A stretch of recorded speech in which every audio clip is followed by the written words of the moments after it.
안녕하세요. 전문투무사입니다. 오늘은 다국적 기업 본사의 지시에 따라서 해고한 해고 사건에 대해서 그 정당성에 대해서 확인해 보겠습니다. 여기 이 회사는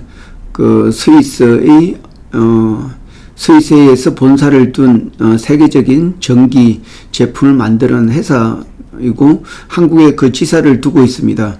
여기에서 본사에서 본사 직원을 2년 주기로 파견을 해서 한국에 근무하고 있는 중에 여기에 파견된 근로자가 소속된 원 소속 부서의 내부자 거래, 부당 거래가 확인됐습니다. 그래서 관련된 부서 직원 전원을 해고했습니다.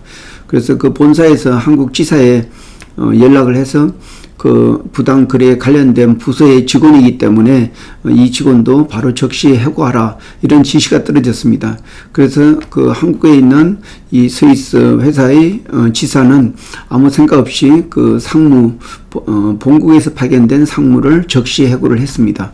이 해고 사건에 대해서 주요 쟁점은 스위스 본사에서 파견된 이 직원이 한국노동법에 적용되는지 여부하고, 그리고 만약에 적용된다면은 이 해고가 정당한지 여부의 판단이 되겠습니다. 여기에 스위스 이분이 억울하다고 해서 우리 강남노무법인이 찾아와서 사건을 저한테 의뢰를 했습니다.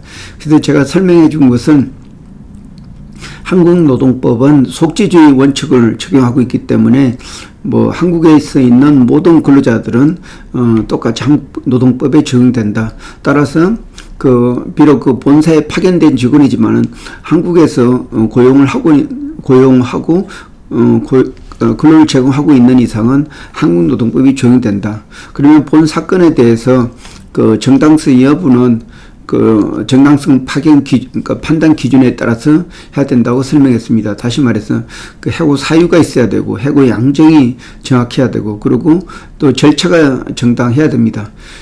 이 사건을 부당 해고 사건을 제기하니까 회사에서 주장한 거는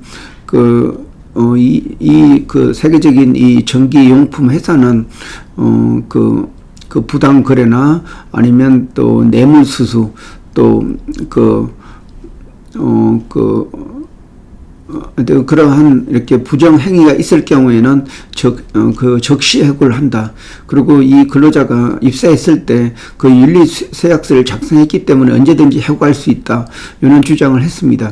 이에 반해서 저는 근로자를 대변해서 주장한 것은 이 근로자의 진술에 따르면은 본사에서 부당 거래 이 부분에 대해서 이 직원이 직접 관련된 게 아니고 상급자와 관련돼 있고, 여기에 있는 직원은 큰 역할을 하지 않았고, 단지 그러한 사실을 메일의 어떤 첨부로서 받았을 뿐이지 자기는 관여한 바가 없다, 그렇게 설명했고, 또 국내 지사에 근로자를 해고할 경우에는 적어도 어떤 징계위원회를 개최하고 소명의 기회를 줘야 된다, 이런 내용이 있는데 회사에서는 이를 전혀 지키질 않았습니다. 그래서 이러한 징계 절차 위반, 이를 제가 강하게 주장을 했습니다.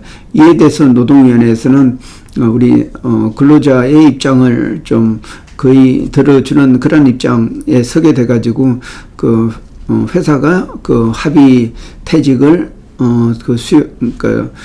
그를 수용하겠다고 얘기를 했고, 우리도 근로자도 본국에 들어가도 바로 해고될 것이 분명하니까, 그러면 2년 주기로 왔고, 그렇죠. 1년을 마쳤기 때문에 남아있는 1년 그거하고 퇴직금 이것만 챙겨주면은 합의하겠다 해서 합의가 된 사건입니다.